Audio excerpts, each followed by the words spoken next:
Moving into my new place had me excited. It was just within my budget, but it felt like progress. I spent the first few weeks unpacking and decorating. The house wasn't big, but it had a backyard, and the neighborhood seemed peaceful. I quickly fell into a pattern: work, come home, relax, repeat. It was all I'd ever wanted, or at least it felt that way at first. It didn't take long before I noticed him. My neighbor, an older man who lived directly across the street, he was always around. Whenever I pulled into the driveway after work, he was there, sitting on his porch or standing in his yard. At first, I thought it was just a coincidence. He was retired maybe, or just liked spending time outside. But then I realized something strange. No matter what time I came home, early in the morning, late at night, or on weekends, he was always there, watching. I would park my car, and there he was, sitting on his porch, staring directly at my house. His gaze was unsettling, unwavering. It wasn't the casual glance of a neighbor watching the world go by. It felt deliberate, intense. He never waved, never smiled, just watched. At first, I tried to shrug it off. People can be weird sometimes, right? Maybe he was just lonely. Maybe he didn't realize how creepy it came across. But the more I saw him, the more his constant presence gnawed at me. The first time I told a friend about it, they laughed it off. Old people get bored, they said. He probably just doesn't have anything better to do. That made sense, and I tried to believe it. But as the days passed, the watching became harder to ignore. One evening, after a long day at work, I came home to find him in his usual spot, sitting on his porch with a cup of coffee in his hand. The sun was setting. I tried to pretend I didn't notice him as I got out of my car, my keys jangling in my hand. I could feel his eyes on me as I made my way to the front door. But something was different this time. His gaze felt more focused, more intense. I glanced over my shoulder, just a quick look to confirm my suspicion.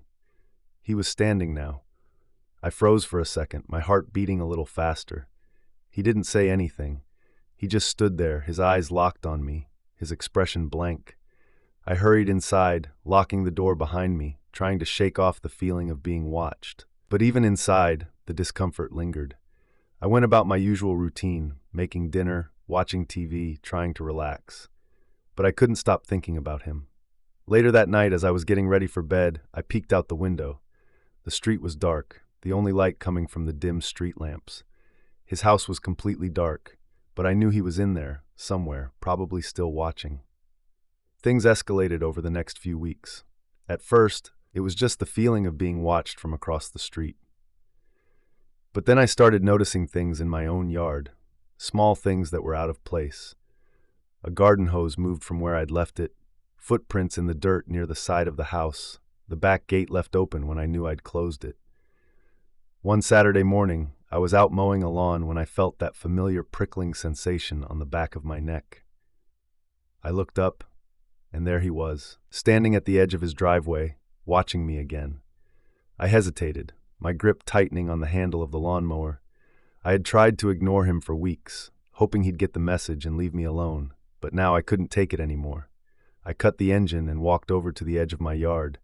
"Hey," I called out, trying to keep my tone light. "Can I help you with something?" He didn't respond.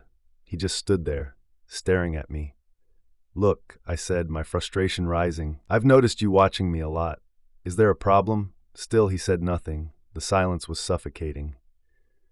I opened my mouth to say something else, but then he turned and walked away, disappearing into his house without a word.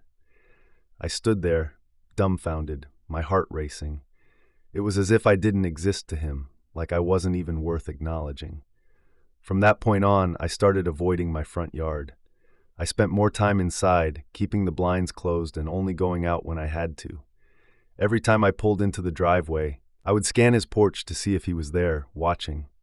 Sometimes he was, sometimes he wasn't, but the feeling never left me. Things got worse. One night I woke up to the sound of footsteps outside my window. It was late, past midnight, and the house was quiet. At first I thought it was my imagination. I stayed still, listening, my heart thudding in my chest. There it was again, the soft crunch of gravel, like someone was walking along the side of the house. I grabbed my phone from the nightstand, my hands shaking as I turned on the flashlight app. I didn't want to look. I didn't want to know, but I couldn't stop myself. Slowly, I pulled back the curtains. For a second, I thought I was alone. The yard was empty, bathed in the faint glow of the streetlights. But then I saw him. He was standing in my yard. I gasped, stumbling backward, dropping the phone in my panic. He was right there, less than 10 feet from my window, just standing there, watching. I scrambled with the phone, my mind racing with fear. I called the police, my voice shaking as I tried to explain what was happening. "He's in my yard," I whispered, my heart pounding. "My neighbor, he's outside, watching me." The operator assured me that officers were on the way, but the minutes felt like hours. I stayed hidden in the corner of the room, clutching the phone, my eyes locked on the window. But when the police arrived and searched the yard, he was gone. There were no footprints, no signs of forced entry, nothing to prove that he had been there at all. I knew what I had seen, but without evidence, there was nothing the police could do. They took my statement and left, but the fear remained. I tried to carry on with my life after that, but the paranoia had taken hold. Every night I double-checked the locks, made sure the windows were closed, and left the lights on in every room. I couldn't shake the feeling that he was always there, watching me from the shadows. One evening I came home late from work, exhausted and stressed. I parked in the driveway, the familiar sense of dread creeping over me as I looked at his house. The porch light was on, but there was no sign of him. I hurried inside, locking the door behind me and letting out a breath I didn't realize I'd been holding. For a moment, I thought maybe tonight would be different. Maybe I'd get some peace. But then I saw it. On the kitchen table where I always left my keys was a note, a small crumpled piece of paper folded neatly in half. I froze. I hadn't left anything on the table. I was sure of it. With trembling hands, I unfolded the note. The words were scrawled in shaky handwriting, almost childlike in its messiness. "I see you." My breath caught in my throat, and I stumbled back, knocking over a chair in my panic. My mind raced. How had he gotten in? How long had he been in my house? I hadn't seen any signs of a break-in, but the note was undeniable. I grabbed my phone and called the police again. I couldn't stay here anymore. I couldn't live like this. The police came, took my statement, and searched the house from top to bottom. But once again they found nothing. No signs of forced entry, no fingerprints, no evidence. It was like he really knew how to leave no trace. And what scared the hell out of me was that I had no idea who I was dealing with. I packed my things that night and left. I couldn't stay in that house another moment, not with the constant feeling of being watched, of being hunted. I stayed with a friend for a few weeks while I looked for a new place far away from that neighborhood, far away from him. I never saw my creepy neighbor again, but the memory of his cold, watching eyes has never left me, and I'll never forget the way he made me feel.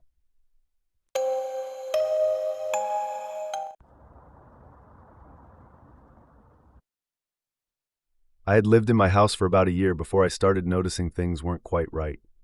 It wasn't anything obvious at first, just small things. I would come home from work and find that the blinds in the living room were slightly open, even though I was sure I'd closed them before leaving. Sometimes the kitchen light would be on, even though I distinctly remembered turning it off before heading out in the morning. I chalked it up to forgetfulness. After all, working long hours and living alone made it easy to overlook the little things. But after a while, those little things started to pile up. One day I came home after a particularly long shift to find the front door slightly ajar. Not enough to raise immediate alarm, but just enough to send a chill down my spine. I stood on the porch staring at the door, wondering if maybe I hadn't closed it all the way that morning. My neighborhood was quiet and safe, the kind of place where people left their doors unlocked without a second thought. Still, I couldn't shake the feeling that something was off. I pushed the door open, slowly stepping inside. The house was quiet, just as I'd left it. Everything seemed normal, but that lingering unease wouldn't go away. I checked the windows, double-checked the locks, and reassured myself that it was probably just fatigue. Maybe I had left the door slightly open. I had a habit of rushing out in the mornings after all, but a few days later, it happened again. This time I was sure I had locked the door. I remember standing in the hallway, keys in hand, turning the deadbolt before I left for work. But when I got home that evening, The door was unlocked. My heart sank as I stood on the porch staring at the door, my pulse quickening. I tried to rationalize it, telling myself that maybe the lock was faulty, that maybe I hadn't turned it all the way. I stepped inside cautiously, my senses heightened, listening for anything out of place. The house was quiet, too quiet. I walked through each room, checking the windows, checking the back door, trying to reassure myself that nothing had happened. That's when I noticed it. The kitchen drawers, where I kept the silverware, were open. Not wide open, but just enough to show that someone had been rifling through them. I froze. I had been rushing that morning, but there was no way I'd left the drawers open. I always shut them before leaving. I walked closer, my eyes scanning the counter. Nothing appeared to be missing, but the sense of unease was impossible to shake. Someone had been in my house. As the days went on, the strange occurrences continued. I'd come home to find things slightly out of place. A chair pulled out from the dining table, a book moved from its usual spot, the shower curtain drawn back when I was certain I'd left it closed. It was like someone was going through my things, but never taking anything, just disturbing the order of my home. I became paranoid. Every time I left for work, I'd check and recheck the locks, making sure they were secure. I'd close every window, draw the curtains tight, and even started placing small objects in strategic places, so I'd know if someone had been inside. It wasn't long before I started suspecting my neighbor, Frank. Frank lived next door, and while he seemed friendly enough, there was something about him that made me uneasy. He was always outside, tinkering in his garage or sitting on his porch, watching the neighborhood. He had a way of making small talk that felt intrusive, like he knew more about me than he should. He'd comment on when I left for work, when I came home, when I had guests over.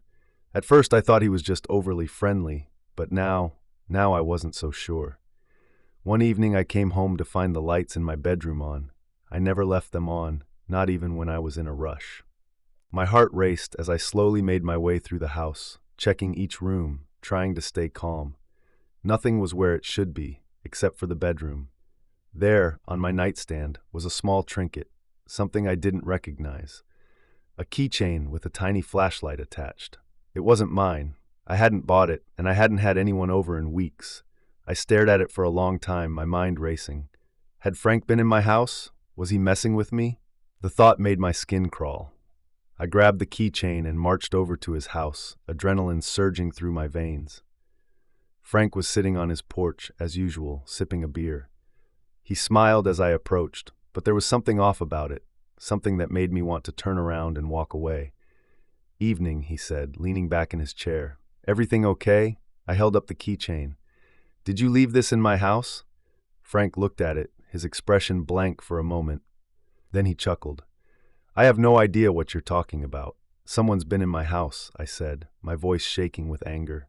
"And I think it's you." He raised his hands in mock surrender.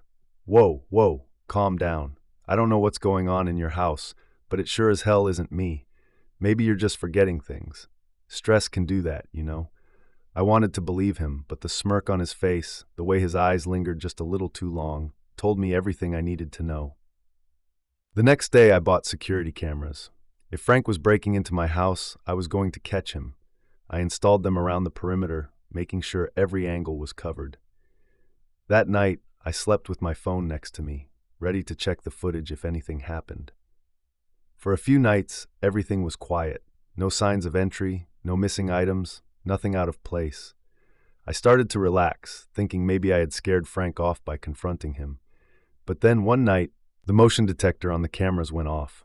My phone buzzed on the nightstand, waking me from a light sleep. I grabbed it, my heart racing as I opened the app to check the footage. The grainy video feed showed the side of the house, the dark shadows stretching across the lawn. And then I saw him. Frank. He was crouching near the side window, the one I always kept locked. He was fiddling with the latch, trying to get it open. My stomach twisted in fear and rage as I watched him. He had been doing this all along. I dialed 911, my voice shaking as I explained the situation to the operator. As I spoke, I kept my eyes on the feed, watching as Frank finally managed to push the window open. He slipped inside, moving with a practiced ease like he'd done it 100 times before. I didn't wait. I grabbed the baseball bat I kept under my bed and crept down the hallway, my heart hammering in my chest. My mind was racing with fear, with anger.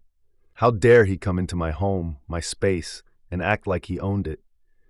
I heard him before I saw him, his footsteps soft on the carpet as he made his way through the house. He was in the kitchen, his back turned to me, rummaging through the drawers. Without thinking, I swung the bat. It connected with a sickening thud, and Frank crumpled to the ground, groaning in pain. I stood over him, shaking, adrenaline coursing through me as the sound of sirens approached in the distance. The police arrived within minutes, pulling Frank to his feet and slapping handcuffs on him.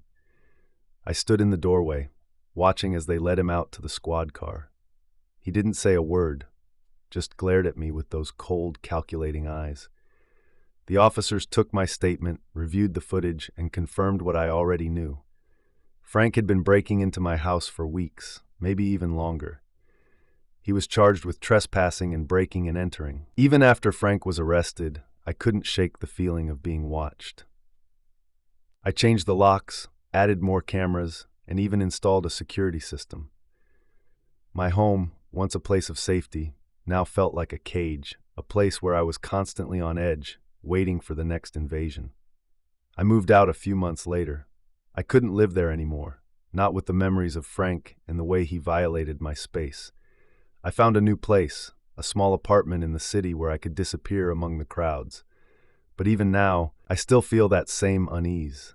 I still check the locks 3 times before I leave. I still scan the security cameras every night before bed.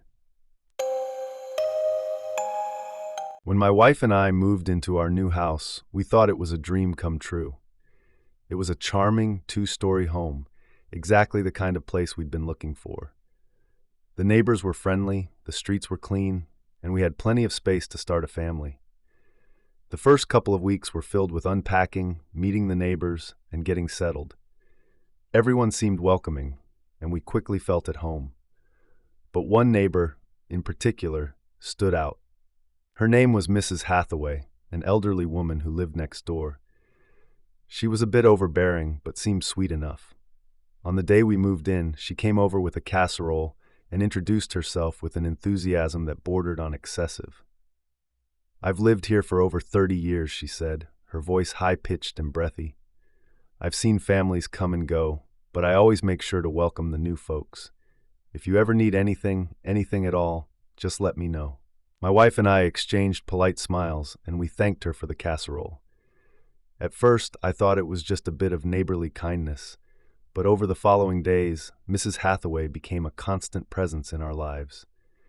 Every time my wife stepped outside to water the plants or check the mail, there she was, waving and calling out, asking how we were doing, or offering unsolicited advice on everything from gardening to home repairs.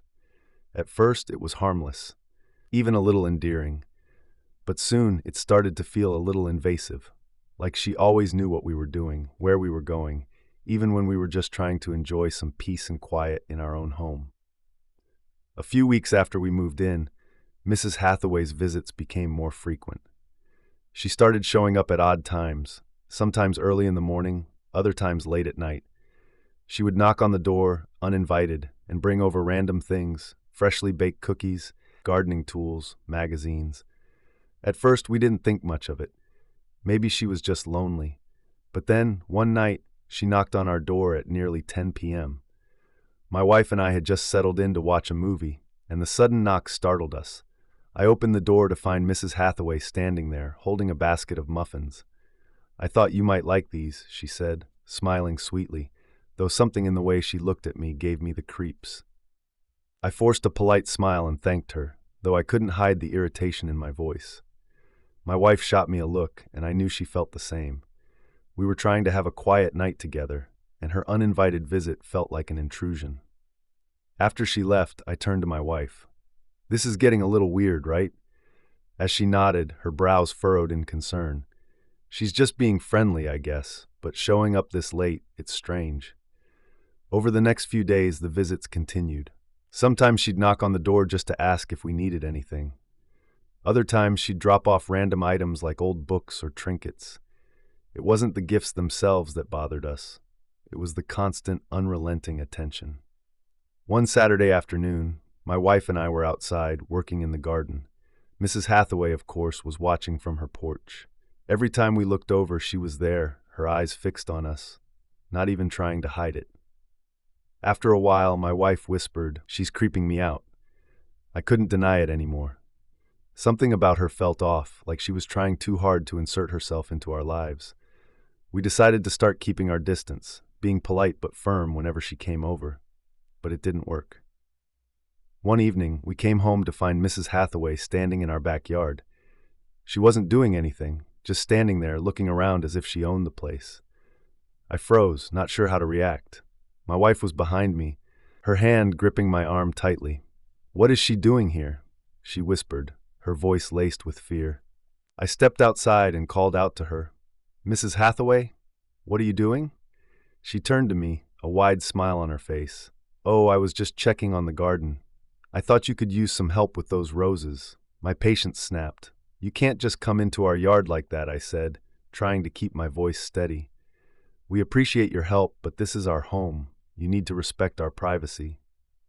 For a moment, her smile faltered, her eyes darkened, and her expression became unreadable.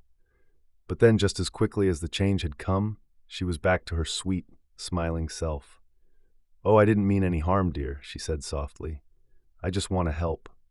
That night, my wife and I talked about it for hours. We didn't want to be rude, but her behavior was crossing a line. It wasn't just friendly anymore. It felt invasive, like she was trying to control every aspect of our lives. We decided to set some boundaries. The next time she came over, I made it clear that while we appreciated her kindness, we needed our space. She seemed to understand, nodding and smiling as always. But that wasn't the end of it. A few days later, my wife came to me with a look of horror on her face. "You need to see this," she said, her voice trembling. She led me to the living room where she had been dusting the shelves. Hidden behind a stack of books, she found a small, old-fashioned camera. I stared at it, my mind racing. "Where did this come from?" I asked, though I already knew the answer. "There's more," she said, her voice barely above a whisper. She showed me 2 more cameras, one hidden in the kitchen, the other in the hallway. They were small, almost invisible unless you were looking for them. My stomach twisted in knots. Mrs. Hathaway had been in our house. She had planted cameras, watching us, recording us. I felt sick. Without saying another word, I grabbed the cameras and stormed next door. I banged on her door, my anger boiling over. When she opened it, I held up the cameras, my hands shaking. "What the hell is this?" I demanded. Her expression didn't change. She didn't look surprised, didn't even seem concerned. She just smiled, that same unsettling smile. "I was just looking out for you," she said calmly, "making sure you were safe." I couldn't believe what I was hearing. "You were spying on us." She tilted her head, her smile unwavering. "I care about you, dear. I'm just trying to protect you." I didn't say anything else. I turned and walked away, my heart pounding in my chest. When I got back inside, I called the police. The police came and took my statement, but Mrs. Hathaway wasn't arrested. There was no evidence she had placed the cameras, nothing that could tie her directly to the invasion of our privacy. All we had were suspicions, and that wasn't enough. But the fear didn't go away. If anything, it grew worse. Mrs. Hathaway no longer visited, no longer brought over casseroles or gardening tools, but we could feel her presence lurking just beyond the walls of our home. Every time we went outside, we could see her through the curtains watching us. The police told us to install security cameras, but even that didn't help the gnawing feeling that she was always there, always watching. One night, my wife woke up screaming. I rushed to her side, my heart racing, and she told me she had seen someone standing in the doorway. But when I checked, there was no one there. That was the final straw. The next morning, we packed our bags and left the house. We stayed in a hotel for a while, trying to figure out what to do next. I knew we couldn't live like this anymore, trapped in a house that felt more like a prison than a home. A few weeks later, we sold the house. We never looked back. It's been over a year since we moved away from that neighborhood. I don't know what Mrs. Hathaway's intentions were, and I don't want to know. All I know is that she was obsessed. Obsessed with us. Obsessed with controlling every aspect of our lives. When I first moved into my new house, it felt like a fresh start. After years of renting cramped apartments, I finally had a place to call my own. A small, cozy house in a quiet neighborhood. It wasn't fancy, but it was mine, and the sense of pride and excitement that came with it was hard to describe. The street was lined with beautiful old trees, and most of the houses were occupied by families or older couples who had lived there for decades. It was the kind of place where everyone waved to each other from their porches, where kids played in the yards, and where I thought I'd finally find some peace. I spent my weekends working on the yard, getting to know the neighbors, and settling into a comfortable routine. The house next door had been vacant when I moved in, so I had no one directly beside me. That is until one day I noticed a moving truck pull into the driveway. A man, probably in his early 50s, got out of the truck. He was tall and broad-shouldered, with a grizzled beard and hard eyes. He looked like the kind of guy who had spent years working with his hands, and there was something about him, something in the way he carried himself, that made me uneasy. He didn't wave or smile when he saw me watching from my window. He just looked in my direction for a moment before heading inside. At the time, I didn't think much of it. After all, people move in and out of neighborhoods all the time, but something about the way he looked at me, that cold, distant stare, stayed with me. It was a couple of weeks after he moved in when I had my first real interaction with him. I was out in my yard, trimming the bushes along the fence, when I saw him standing on his porch, watching me. He didn't say anything, just stood there with his arms crossed, his eyes following my every move. "Hey!" I called out, trying to break the tension with a friendly smile. "How's it going?" He didn't respond at first, just stared at me like he was sizing me up. Finally, after what felt like an eternity, he nodded. "You live alone?" he asked, his voice low and gravelly. I hesitated, caught off guard by the question. Yeah, just me." He nodded again, his eyes narrowing slightly. "That's good," he muttered. "Easier that way." I didn't know what to say to that, so I just forced a laugh and went back to trimming the bushes. The rest of the afternoon, I could feel his eyes on me, even after he went back inside. There was something unsettling about the way he watched, like he was trying to figure me out, like he was waiting for something. That night, as I lay in bed, I couldn't stop thinking about the encounter. I tried to convince myself that I was overreacting, that I was letting my imagination get the better of me, but deep down, I knew something wasn't right. As the weeks passed, the neighbor, whose name I later learned was John, became more and more unpredictable. At first, I'd see him pacing up and down his driveway at odd hours of the night, muttering to himself. He'd leave his trash cans out for days after collection, sometimes throwing random objects into my yard. I even caught him standing by the fence once, staring at my house in the early hours of the morning. But it wasn't just the weird behavior. There was something darker, something more threatening about him that began to seep into my daily life. One night I came home to find my mailbox smashed in. It had been fine when I left for work, but now it was crumpled like someone had taken a bat to it. I couldn't prove it was John, but I had a gut feeling he was involved. Things escalated after that. There were nights when I would hear him outside, yelling at someone, though I never saw anyone else there. His voice would carry through the thin walls of my house, shouting incoherent, angry words that made my skin crawl. Sometimes it sounded like he was arguing with himself, his voice switching between low mutters and harsh screams. I told myself I would talk to him about it, maybe try to calm things down, but every time I thought about confronting him, the memory of that cold stare, that calculating look in his eyes, stopped me. I didn't know what he was capable of, and I didn't want to find out. The final straw came one Saturday afternoon. I was sitting on my porch, reading, trying to enjoy a quiet day when I heard the unmistakable sound of glass shattering.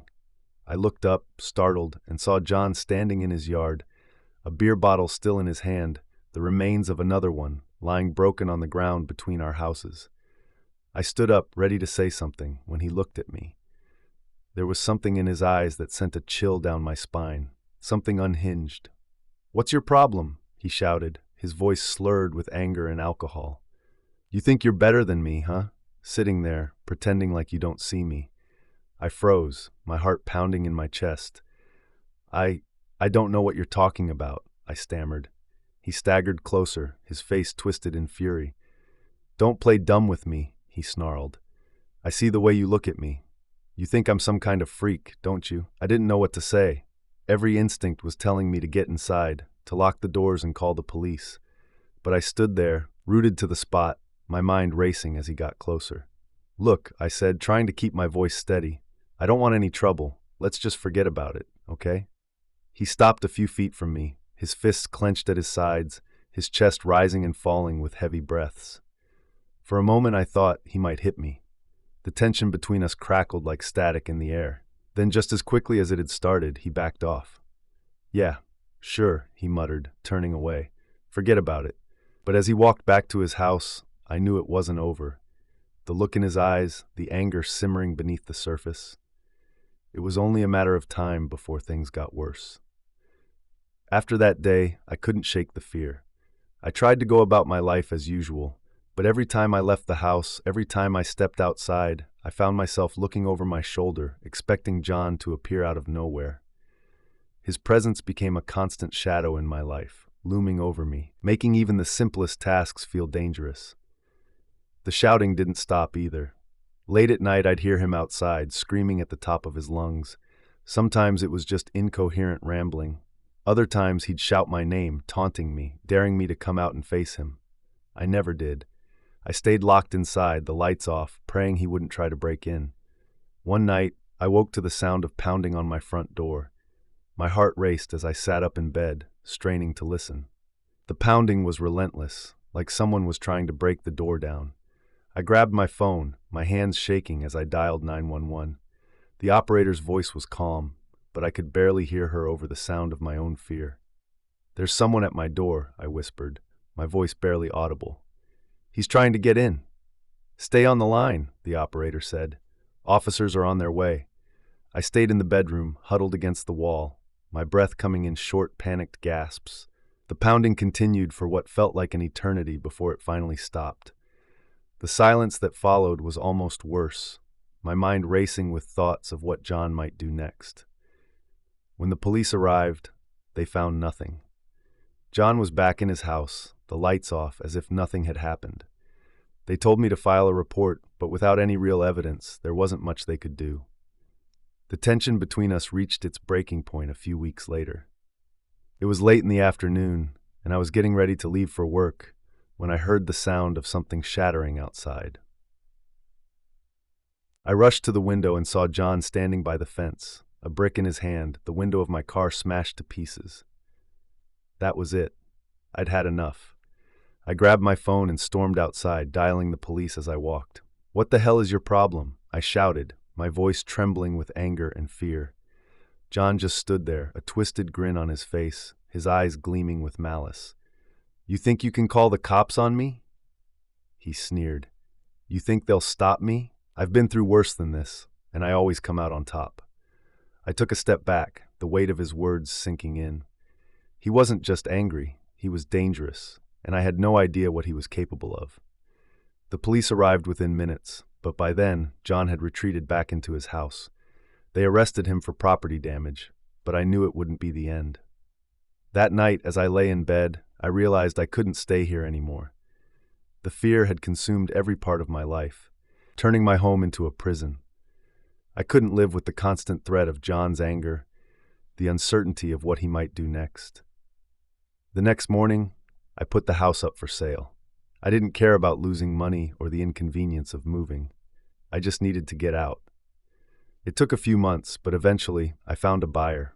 I packed my things, locked the door one last time, and left the neighborhood behind.